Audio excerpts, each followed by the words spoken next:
The Candid Frame is supported by donations by listeners just like you. Help us to bring you great conversations with great photographers. Support the show today with your monthly contribution through our Patreon effort at patreon.com/The Candid Frame, or click on the link in the show notes or the website at thecandidframe.com. Thank you.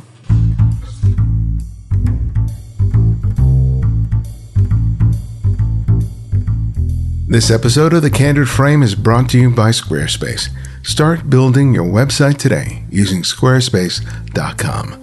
Use the promo code CANDIDFRAME at checkout to get 10% off. Squarespace. Build it beautiful.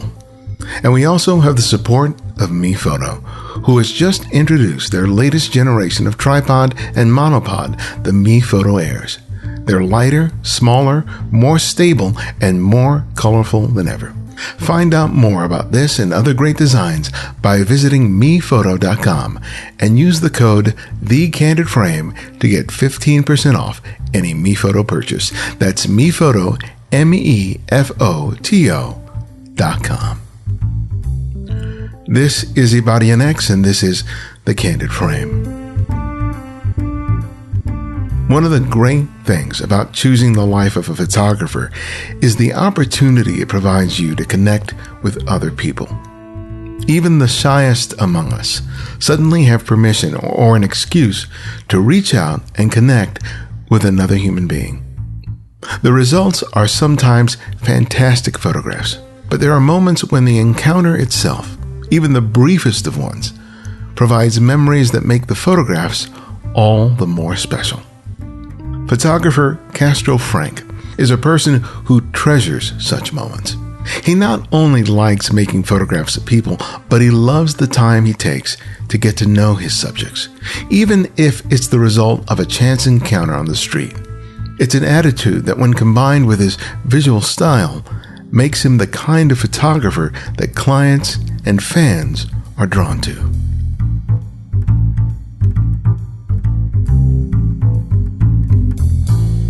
Castro, thank you for appearing on the show. I'm really pleased to get a chance to meet you. Yeah, it's my pleasure. I just got turned on to your work. There's a guy on YouTube, Red Photo. Yes. Yeah, I just found him and was subscribing, and then I saw the little profile that he did on you. Yeah, he was very generous of doing that, and it's nice when people admire your work and you don't really realize that your work actually has an impact on others. Yeah, and it was of course it was interesting because you're LA and you shoot LA where like I do. Mm-hmm. But it was really interesting to see that you were shooting similar locations, some of the very same people. Yeah, which is almost unavoidable, especially when you're shooting in certain pockets of Los Angeles, including downtown.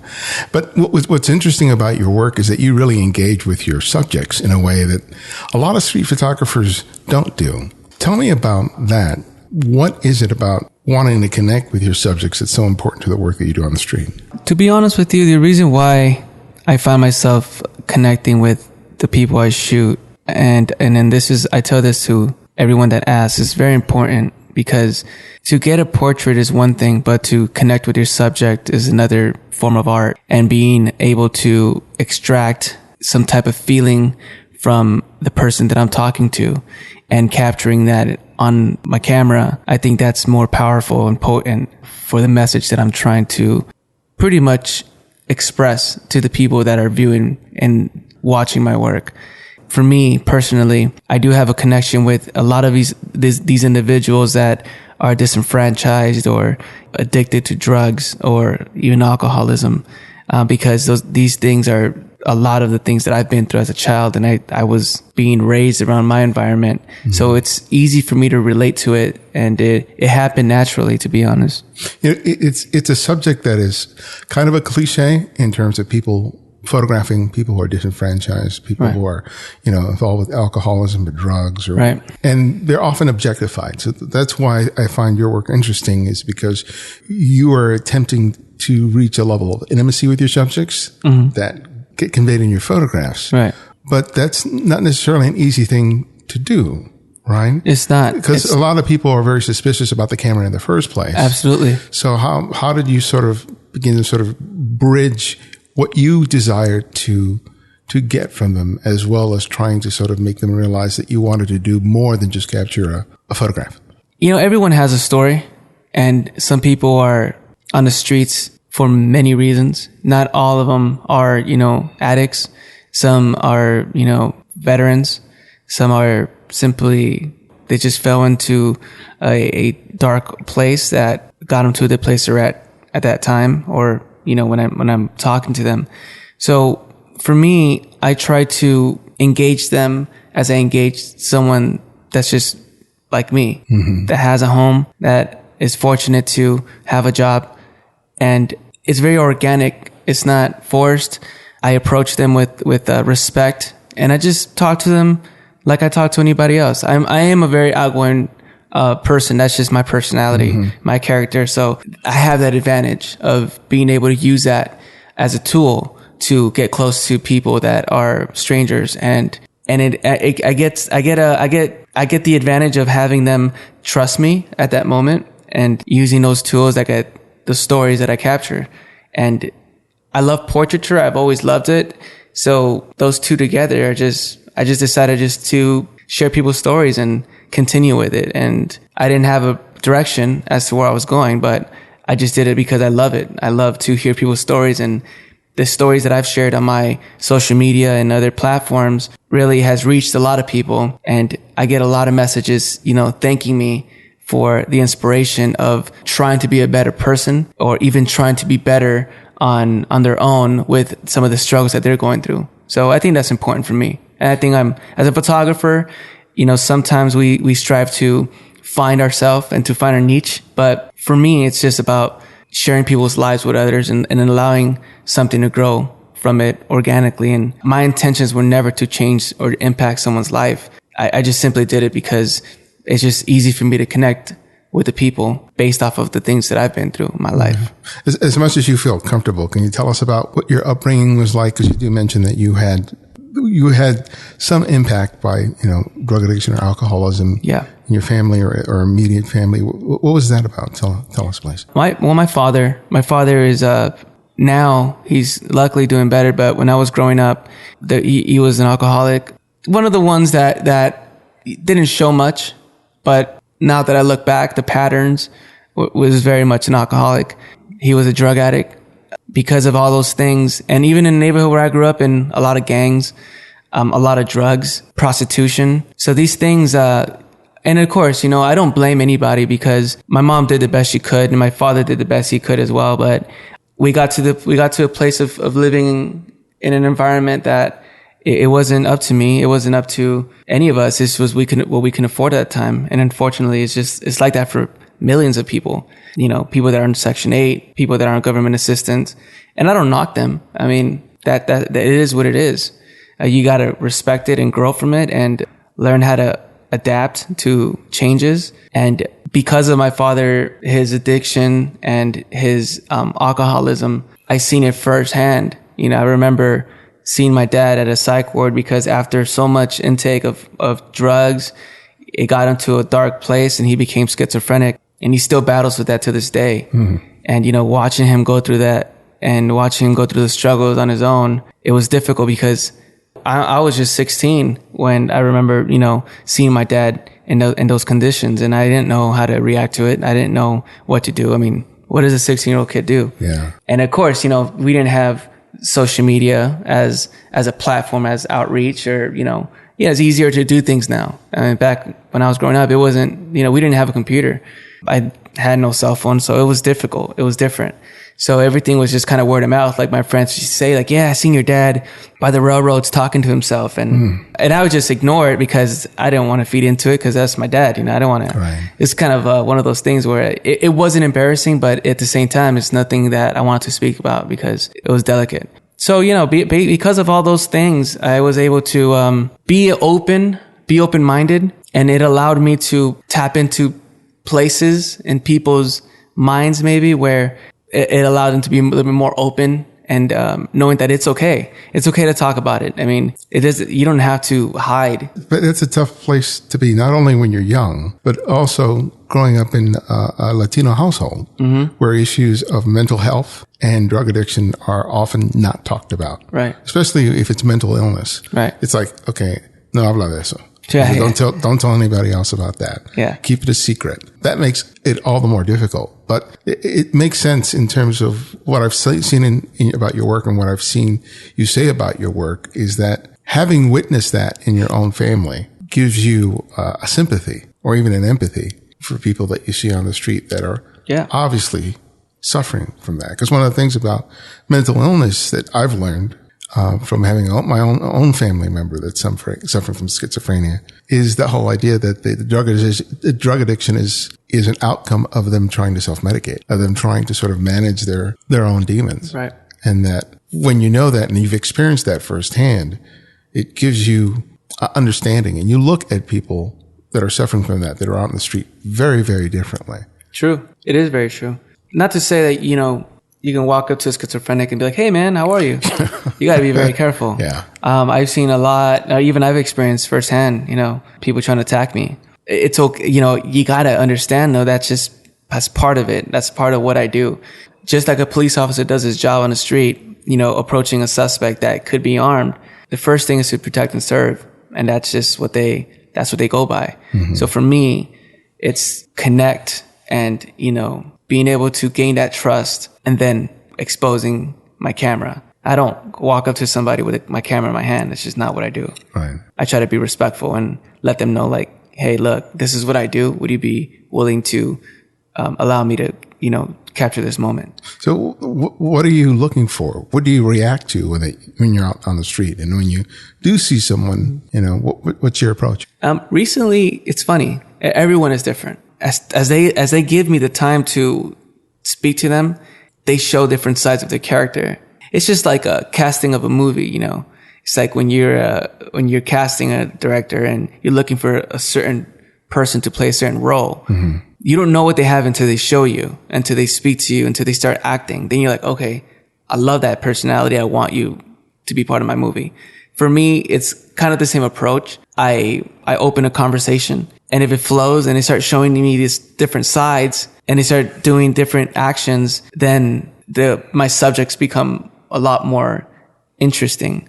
And I want to be able to capture those moments because I want to remember that person based off of a certain thing that he said or the way he acted or expression that he made, or maybe, it's just various things. So everyone is different for me. I don't look for the person with no eye. And although these things make interesting subjects, I look for the person that's acting normal, which I don't know what normal is in LA, but that's, that's just, minding his business, kind of, being, I guess, at a low level, not doing crazy things. And then just talking about how his day is, or talking about what he's doing at that time, and kind of goes from there. Like a guy, for example, this guy I just recently photographed. Yeah, he was from the Bronx, and he was in an alley, and I just walked into this alley just to, kind of like shoot at some artwork, and I seen him sitting there, and he approached me, and he's like, "What are you doing? What are you taking pictures of?" And I'm like, "Oh, just this alley and some artwork." And he goes, "Oh, you could take a photo of me." And I'm just like, all right, well, let's just talk, So we started talking, and he's like, I really want to hit. I want to take that hit. I want to take a hit right now. I'm like, what do you mean? He goes, and he looked around, and he's like, I'm addicted to crack, And I'm like, really? He goes, and I'm like, you really need a hit right now? He goes, I really need a hit right now. Would I offend you if I did it right now? I'm like, you wouldn't offend me. Would I offend you if I shot it? And he's like, no, not at all. And so like that became my subject, Now I didn't look for it. It just kind of came to me. It was just being not scared and being able to communicate with someone that's doing something that feeds his addiction. Yeah. I was able to capture an image and share his story. And because of that, I got a lot of people reaching out to me and saying how amazing a conversation with someone like that is. Because not everyone can talk to somebody. People are scared. Yeah.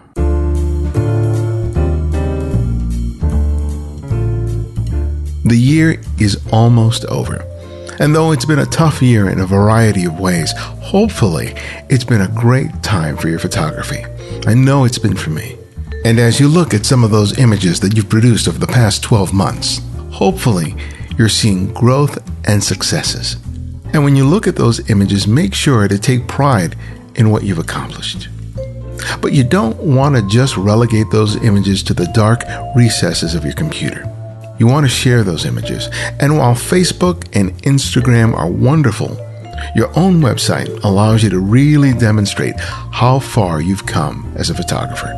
Having your own website and blog showcases not only your best work, but also your voice and your ability to be consistent. And there's no better service than Squarespace to help you do just that. So what are you waiting for? Start your free trial today with no credit card required.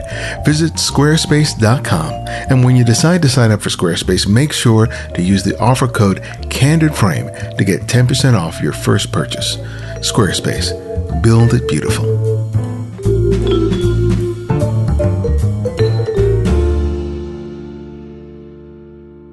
A lot of people who've had something like what you've experienced in your life would not want to return to it in their work. And they would just sort of avoid it. They would just redirect their energy to the exact opposite of that, or something that's not completely related to you, or sort of revisiting your own sort of trauma, your own experiences, which I think a lot of artists do. Yeah. But when you think about the why of why you're doing that, have you ever think about why is it that I'm so drawn to this? Why I keep returning to this subject matter over and over again?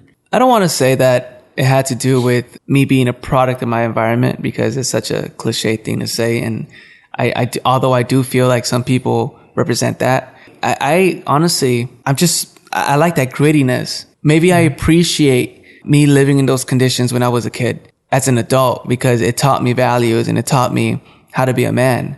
You know, maybe I take those memories that I had and I try to make something positive out of them, instead of letting it. I don't want to ever blame society because of who I am or what my mistakes are. You know, I want to be able to be my own man and leave my legacy as a person that was raised in this type of environment and grew out of it. And I was able to adapt. I'm able to adapt to any kind of circumstances. Yeah. And I'm able to do what I love and have passion. So I think the streets really taught me the passion part and being organic and being real.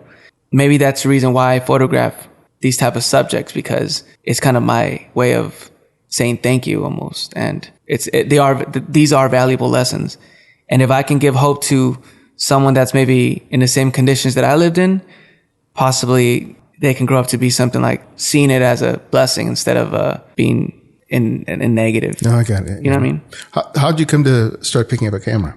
When I was around 18, I was, getting into trouble, and then I moved away, and I ended up living in Iowa. And when I moved to Iowa, I was working as construction, because there were no jobs over there. And I was doing construction, and I remember, sitting down, drilling at a floor, and then this lady and the guy in the business suit comes up to me, and the lady's like, "Oh, you know what you're doing? That's gonna be my station." And I'm like, "Oh, cool. Like, what's the station?" He goes, "Well, it's gonna be a photo lab." I'm like, "Oh, awesome." I'm like, and she's like, "You should apply. You seem like a good guy. You should apply." And I'm like, "Maybe I will." So I applied for the job. I ended up getting it. I was a photo tech at Walmart, Super Walmart, and I was at that time we're processing film. I would always process film and look at some of the images, and this one old dude used to come all the time and drop his film off, and we created a relationship, right, and a friendship. And he used to I used to point little things on his photographs and tell him how cool it is, and it's all black and white. And he one day he's like, "You know what, you have a good eye, you should pick up a camera, and I think you'd be a great photographer." And I'm like, "You think so?" And I said, "Okay." So a couple months down the road, I saved money and I bought myself my first camera. I used to shoot a lot of film, and I loved it. It was like immediate, like I couldn't wait to wake up and go out shooting and, just to look at what I captured. And at that time, there was no platform to share any of these images. It was just like, it was therapy. It was like, I love doing it for the love of it. And there's no Instagram around, no Facebook around. There was only Flickr, which has been around for a long time. Yeah. Mm-hmm. Yeah. So I used to upload some images on Flickr and get some cool response. And I kind of like, from there, I just started connecting with people when I photographed this Amish kid who was driving a big tractor. And this kid had to be like 8. Yeah. I was blown away. he looked at me and I looked at him. He locked eyes with me, and then I raised my camera, and he just he waved his hands like he didn't want a photograph. And so I respected that, and I drove off, and it was in the middle of nowhere, like on a ranch. Mm-hmm. And something inside me said, I have to photograph this kid. So I drove back, I passed him up a little bit. I got out the car and I waited for him to approach me again. And I raised my camera again, and he just stared at me saying don't you dare do it. But I had to click that photograph. And since then I realized that I can capture people and I can connect with people a lot better than doing landscapes, which I respect landscapes, but I like people better. So that's how I got into it. And what helped you to sort of take it to another level? I have to say it was a variety of things. I gradually explored photography. What I liked and what I didn't like, what was soothing to me. And I had to be selfish a little bit, because a lot of times photographers aren't selfish. They want to do it for the media. They want to do it for the likes, and they want to, they want to get the responses, and that, but it's not passion. It's not organic. It doesn't come from an authentic place. For me, I love to shoot people. I take my time with it. I don't rush and go out and, I ran out of social media content, I got to go out and photograph. I didn't want to fall into that same category as a lot of these photographers have, fallen into, where I don't want to do it for the likes, I want to go out there and connect with people, but really connect with them and take my time with it and just do it for me, do it for myself. And that's how I'm selfish with it. A lot of times people think that, they'll do something because it's cool or it's in or the new. Now a lot of people are capturing people on the street, which it's fine, but I don't feel that they're connecting the same way I am. And what brought you back to the West Coast? After a few years living in Iowa, I ended up moving back to Vegas. That's where my mom was living at the time. I wasn't doing much photography in Vegas, which is silly because I would have thought I would have explored it a lot more with this, drive, but something about it didn't really, I don't know. I didn't really feel it out there. And a friend, said that I should move back to LA. And so I did. It only took a few months for me to start shooting out here again. I haven't stopped. When did you start to realize that there was a legacy to what you were doing? That there was this thing called street photography. There had been people out there doing this kind of work sort of for a long time. Yeah. I decided to take a class at LACC to kind of broaden my horizons and to explore other photographers, to study other, photographers that were doing similar work. I got to be honest, I wasn't very good at school. I can't sit there, and I'm always fiddling, and I'm always thinking about this, the next photograph that I want to create and how it looks. And I'm just constantly always working my mind. And plus they were teaching me things that I kind of already taught myself, Now I am, I got to say that I like to learn. Every day is a learning experience for me, but I wanted to also do things my way and not get molded into a certain way, like doing things, although it does help you. I'm not saying that, don't do it. But for me personally, it just didn't work for me. Since then, I started to explore other photographers and how street photography was a thing. And I didn't know what category I fell into. I still don't know. It's funny. I still don't know what category I fall into. So I just say contemporary street photography because I document things as they appear, and I like to create it as fine art. And I don't know if it's fine art to everybody else, but to me it is.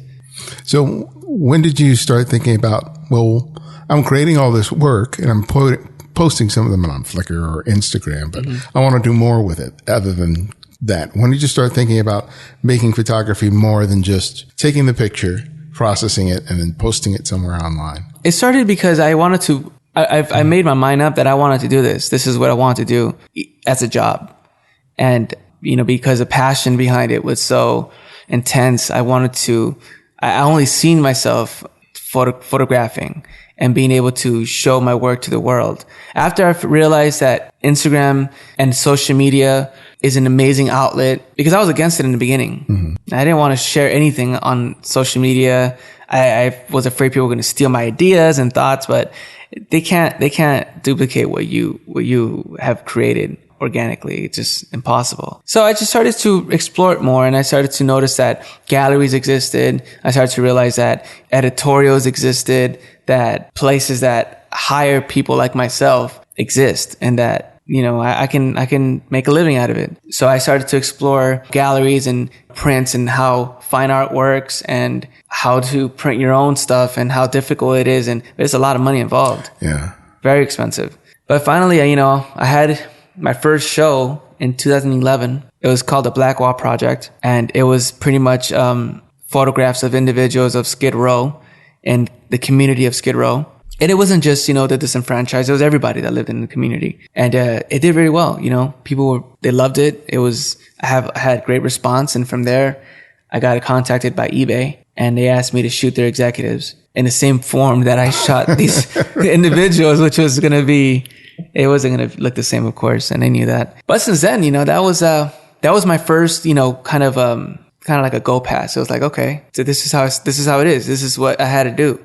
From there, I just, I had worked with FOX and CBS, and they contracted me to do some original photographs for their hit series, Vegas. And we did another show, Rake, for CBS. And it was awesome to see my work on TV, on stage, and on a set. It was pretty amazing. Kind of took off from there. I haven't stopped since, and I'm trying to, educate myself on the business side, which is complicated. But I feel like it's just like anything. You learn it and you continue doing it. And I'm here now with you. Like, there's always something that pops up. Yeah.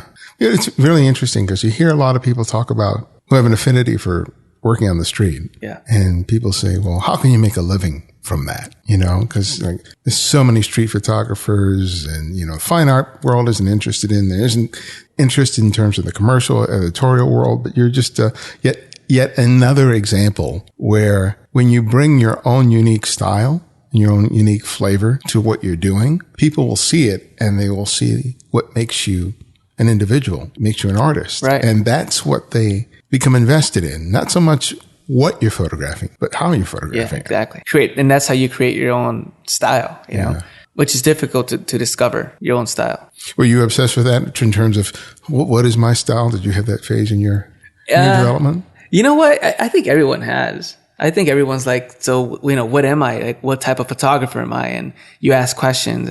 But I think that I've learned, this is what I've really learned. I don't really ask questions anymore. I just have to have trust in myself and my vision and create what I love. Because if you create what others want you to create, then it's not yours anymore. I respect people and their opinion. Mm-hmm. And some people throw stuff out there like, oh, you should photograph this and you should do this. But at the end of the day, it's not going to bring me happiness. And I think that's what everyone's seeking, being happy with what you do. Yeah. And I love what I do. But do you struggle though with, especially when you start getting paid clients who have their own set of expectations mm-hmm. of what they want and you trusting sort of your gut? Because sometimes you can sort of feel like you have to compromise, but you don't necessarily should compromise. How do you sort of strike that balance when you're trying to do something in a way that is true to you, but that also meets the needs of the person who's paying you? I think that's just not being afraid to explore further into your ability to create images on all levels. I mean, I think there's going to be times where if you want to make it as a big photographer, you're going to have clients that are going to want certain things. And even if they don't, they got you for a reason. Mm-hmm. So that's 50% of the reason why you're there. So the other 50%, if it's just a little bit of a compromise, that's fine, unless you have a project to present to the client in your own style and vision, and they love it that much, then that's fine. But for me, I honestly, I just always kept it true. Like, I just had to be real. I'm always expressive. I'll tell the client, listen, like, I think this would look cool, but what if we did it like this? Not completely saying, no, I don't want to do it like that. This is my way. You can't be so closed-minded sometimes. That does help you. It does really help you. Any opportunity or job will help you grow as a photographer. It really will. When you went from photographing people in Skid Row to photographing these executives in eBay, mm-hmm. That's a huge disparity. Huge. But what did you find in terms of photographing them that was similar, and how were they different? The way they carry themselves are different. But if you were to put a suit on a homeless guy, they look just like an eBay executive. It's true. It's the truth. It is the truth. And honestly, you got to respect the people, however they look. Sometimes the people with the most money are dressed like a lot of homeless individuals sometimes these homeless individuals are dressed a lot better than the people with a lot of money. It's just a balance, you know. You got to just approach it with the respect, and even, you know, respect your vision, go in with a game plan, you know, and execute it to the best of your ability. And there is no, no, I'm going to treat this person with, you know, a lot more of you know, what do you want to say? Like, everything is equal. For me, everything is balanced. Nobody is better than anybody else. So it allows me to create my photographs in a more relaxed way. Yeah. You know, because sometimes you overstress, like, oh my God, I'm shooting this celebrity. I'm shooting this super executive that's worth billions of dollars. It kind of does put you in this sort of like, you know, like anxiety. And I don't want to deal with that when I'm shooting. How often do you spend with people when you're photographing them? There's been times where I spent an hour with an individual, and times where I spent 10 minutes. Everyone varies. It just depends on the person. It doesn't really, I give no time limit to the person. You know, if they're going to give me the time, I'm going to give them the time. And there's been times where it took me like 45 minutes talking, and everything's cool. And then I'm like, hey, can I photograph you? And they're like, no, I don't feel comfortable. And you have to respect it and walk away. And a lot of the images are stuck in my head, you know, and that's, sometimes those moments are I cherish those moments maybe more than I do if I was to photograph. Sometimes, you know, I'm able to be moved and touched by their story, and I don't get to photograph them, but I'm still okay with it. You know, I can walk away still learning something, knowing another individual out there, and being okay with it, you know.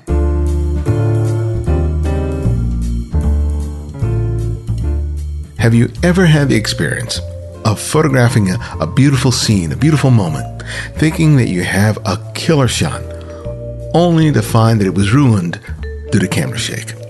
The shutter speed was too slow, and that telltale softness ensures that the image will only look good at thumbnail size. It can be a heartbreaking moment. And it's moments like that that have helped me to appreciate a tripod. But I don't want to carry a big, bulky unit with me everywhere that I go. But MePhoto provides a compact and lightweight solution with their new MePhoto Aire series of tripods and monopod. Not only are they 30% lighter than classic MePhoto models, but they are also super fast to set up and collapse. Whether you're traveling abroad or just taking a day trip, the MePhoto Aires provide both the convenience and stability you need to get those shots as sharp as possible. The MePhoto Aires are available in 7 different models and 7 brilliant colors. Check them out and order one today. You can save 15% from your purchase by using the promo code TheCandidFrame when you visit MePhoto.com. That's MEFOTO.com.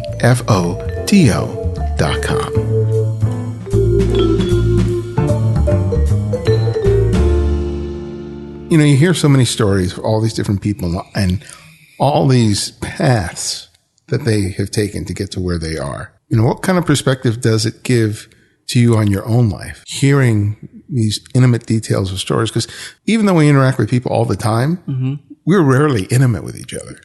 Right? Everything is relatively superficial. But here you are engaging in a really intimate way with people. As a result, you get to connect, you get to understand and experience them in a way that's kind of rare nowadays. So when you do that, how does that shape your own perspective in terms of what you're choosing to do with your own life? You know, I feel like life will throw you curveballs at all times. Every day is different. Every day is a blessing. For me, I'm just very thankful, you know, to be here and to continue to fight for what I believe in and work very hard to obtain the things that I have, and to cherish my possessions, and being able to just continue to go and get it. You know, sometimes the people that I speak to, you know, they'll give me these very heartfelt stories where I'm like, damn, that could be me. But what am I going to do? What am I going to do to prepare myself for those moments where times are tough, or I don't have money? So it's almost like school of real life. You know, it's like, and I honestly, it has helped me a lot. Before I used to be more, you know, lenient, like, oh, cool, I just kind of go with it. But now it's like, you know, things are hitting more deeper, where I'm like, okay, I'm 33 years old. I'm a grown man. I have a wife. I need to make sure that I protect my assets. And these people honestly teach me that. So have you had a moment where, because especially now, you're married, you're building a life with someone else, you're responsible to someone else. It's not like you're just going out there being a single guy doing his thing. Yeah. Has there been a moment where you're not sure about how things are going to work out that have created you to a situation where you sort of doubt the path that you're taking? Have you had a moment where you're just like, is this photography thing the thing I'm really supposed to be doing? Or are you so clear on your vision that this is what you're meant to do that's not been an issue? The best thing about my situation is that my wife believes in me as much as I believe in myself. And she believes in my vision as much as I believe in my vision. So she believes in my vision as much as I believe in my vision. And I feel like if you have two minds or you have two bodies believing in the same thing, it can't be greater than that. It's very clear to me what I have to do. I have no blurred lines, I have no blurred vision. I am tunnel vision to where I'm set to go. It's only a matter of time. Yeah. It is. What's your family think of your work? They love it. They really love it. They're very proud of it, especially my mom, My dad doesn't really engage in my work a lot, but my mom is very proud of it. She shares it on her social media, which is funny that she has that, but who doesn't, right? So she shares it on there, and things that I don't consider accomplishments, they're accomplishments to her, which is cool. I'm very fortunate to have a mom like that. She never pushed me to be a doctor or to be a lawyer or something I didn't want to do. She always just said to be the best I can be. I'm very thankful for that. I saw in one of the videos that you had an exhibit where you had those big prints. Yeah. Was that the one that you did? No, that was my second show. I had that in June. Okay. Tell us about that show, because those prints were pretty big from what I saw. Yeah. And you were talking about putting on a show is not cheap. Well, when you got prints that big, you're taking it to another level. So tell us about the story behind that exhibit. We started to talk about it with my friend like a year ago, and how cool it would be. We curated our own show and we showcase our work. And, mind you, I've shown like, photographs here and there, but not to the level where I wanted to show my work. I wanted to introduce my work on the biggest scale possible. And, again, they were not cheap, they weren't cheap. And I was thankful that I was able to, do exactly what I envisioned. And, so we got this huge space, a warehouse in downtown on Santa Fe, and we got people that were involved that helped curate the show. We had, people that catered the show. It was on for a week and a half. It was an amazing space. We did it exactly the way we wanted to do. It's hard to go through galleries because they want things certain ways. Yeah. They want to control everything, And I respect galleries, and I feel like every artist eventually kind of needs to experience a gallery to know what they want for themselves, So we got I got this idea to go big, because this is a big warehouse, And I went as big as the prints are allowed me to go. I got my prints done at Milk Studios, and I had 7 large prints. There was 60 by like 79, 60 by 80, 60 by 90. They were really, really large. And I had custom frames from the same framer that does, the Hammer Museum, which I was fortunate to go through this guy because everything was, the way I wanted it to look. And we invited everyone we could. We had PR involved, and they reached out to everybody they could as well. And, we got the show, and it was amazing. It was a good experience. I know that I wouldn't want to go big anymore, because I didn't think transportation. I didn't think about what happens afterwards, Yeah. Oh, yeah. I just thought like, I want to go big and I want to just do it this way. And this is how I want it done. I had the support from my wife. We went for it, and it was an amazing experience. Great. We had good, people, good reviews, people talking great about it. And, from there, it's just kind of on to the next. So see what happens next. Did you have some outcomes? Because if you go to a gallery, the whole idea is sell work. Yeah. Was that part of your goal, or was there sort of a long-term goal that you were hoping to derive from all the effort you put into that? I just wanted people to remember the show and interact with the show, and kind of not just walk through white walls with artwork on it and be like, oh, cool, and just walk away. I wanted people to walk in and be like, wow, those photographs are incredible.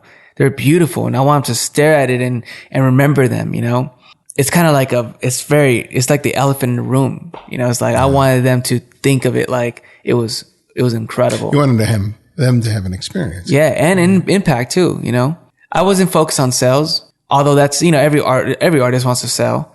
I did sell something on that show, which was great. It was an amazing opportunity for me to explore that side of it, because it was art sales are, it's another monster. But I was fortunate to have people on my team that night that took care of that any inquiries and emails and follow-ups and that sort of thing. So I do have a collector at the moment, which is collecting my work. He has a museum. He actually has his own museum in Mexico City. And this collector is very important. Right now, he's looking at 2 pieces. So see what happens. You're doing your street portrait work. You're out there looking for editorial and commercial work. Mm-hmm. But how often are you going out there and doing the work that you just want to do? Is it more difficult to find the time to do that? Sometimes it is, but I only do it when I want to do it. Like I've been thinking about it. Like I wanted to do it last week. I was really busy though. I wasn't able to do that. I did get to go to protests though of the elections, which was, I had captured some images there, but I really do it on my own time. I try to do it every week just to continue to exercise my craft and be sharp but it's just whenever I want to do it, to be honest. We've been talking about how you engage with people, and that's sort of an obvious strength. But when you look at your work, especially over time, let's say over a relatively short period of time over the last 2 or 3 years, where do you think you've really sort of made improvements? In what areas do you feel like you really have developed as a photographer? I guess switching focus, being able to really kind of tell the story from the person that's telling it, it's really kind of going through the image and the story and making sure that I don't miss words that the person said. So being like a journalist, before it was more like I'd go out there, I see someone awesome, we talk, I shoot him, and that's it. It was kind of like, that was more archival work. This is more a different approach now where I'm kind of a photojournalist. I'm out there on the street. I'm interacting with the subject. We are talking about their life and I am documenting this as the person talks. I'm recording it as they talk. I was going to ask you about that. Yeah. And that's something I didn't do it because I haven't seen it, but I haven't seen anyone do that. And I just started to kind of explore that a little bit more because it is cool to see, at least it's more impactful for me to see a photograph with the actual voice of the person. It's just another way of, showcasing your work. And to me, it's all about showcasing my work at the best of my ability and being able to show the viewer exactly what I see and what I'm listening to, and putting those things together and that's the outcome. I love that. It's different for me. And it's just another sort of facet of the way that you work. Yeah. Because you're all about sort of revealing the humanity of your subjects, and recording the audio is another way of being able to go beyond the superficial. Yeah. Exactly. It's like you going into the mind of the person. Yeah. The words sometimes sometimes they don't cut it, sometimes there's a lot of photos that leave me wondering, and then there's the ones that I listen to with the sound that's just like his voice. It sounds so soothing. It sounds so, honest. It sounds so humble, and then you have the photograph and then it's just like, it goes well together. And sometimes the voices are very surprising. Very surprising. Exactly. Yeah. And that's the beauty about it. It's like, you don't know sometimes I always used to see photographs and I used to be like, I wonder what they sound like, or I wonder how they talk or what they feel. You could almost feel how they feel through their voice, That's awesome. Well, my last question that I ask each guest is I ask them to recommend another photographer for listeners to discover and explore.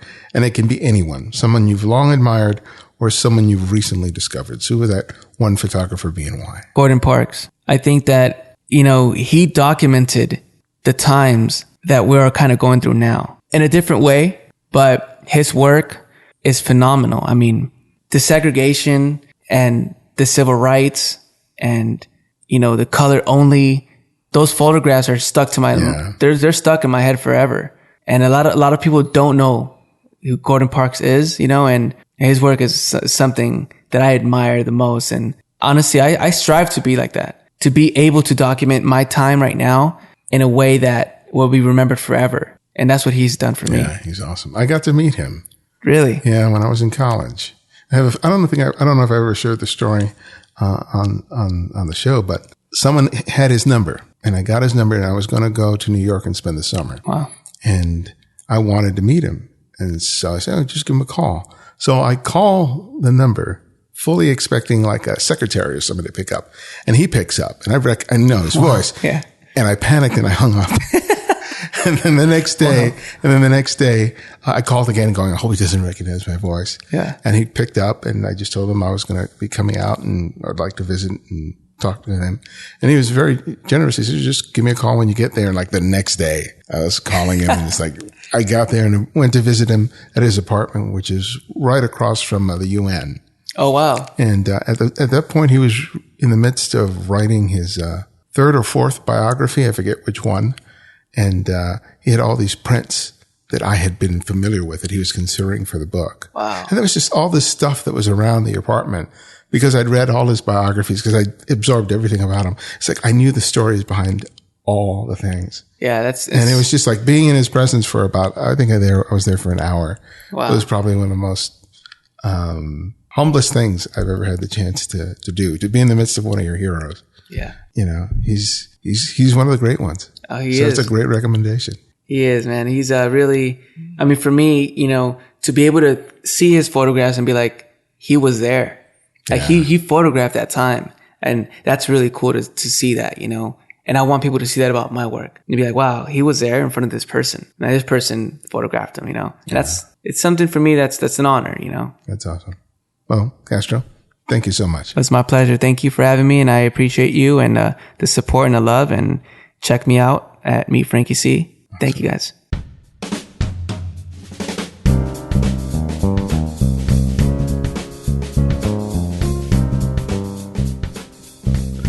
Thanks again to Castro Frank for joining us here at The Candid Frame.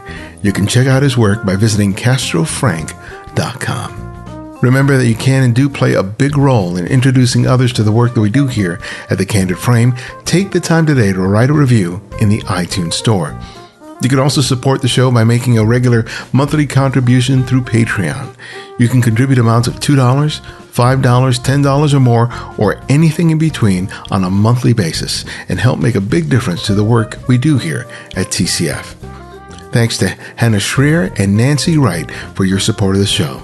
Donations like yours have really helped to make a big difference this past year, providing us the flexibility to interview photographers from all over the world. Having a more flexible schedule makes it possible to schedule interviews with photographers that otherwise might not be available because of schedule conflicts. Many of the interviews that you've heard over the past 6 months have been made possible because of your support and contributions. Thank you. And lastly, I'm working on joining photographer and fellow podcaster Martin Bailey for his Hokkaido winter landscape photography adventure in the beginning of January, and I hope to see some of you there. You can find out more about this wonderful experience by visiting martinbaileyphotography.com or clicking on the link in the show notes. To access our complete archive of interviews, download the free Candid Frame app, available for Apple iOS, Android, and Windows. Links for each can be found in the show notes and the website at thecandidframe.com. The Candid Frame's audio engineer is Martin Taylor, who you can find at theothermartintaylor.com. Our senior producer is Cynthia Parker, and our music is from Kevin MacLeod, whose royalty-free music can be found at incompetech.com. And this is Ibadian X, and this is The Candid Frame.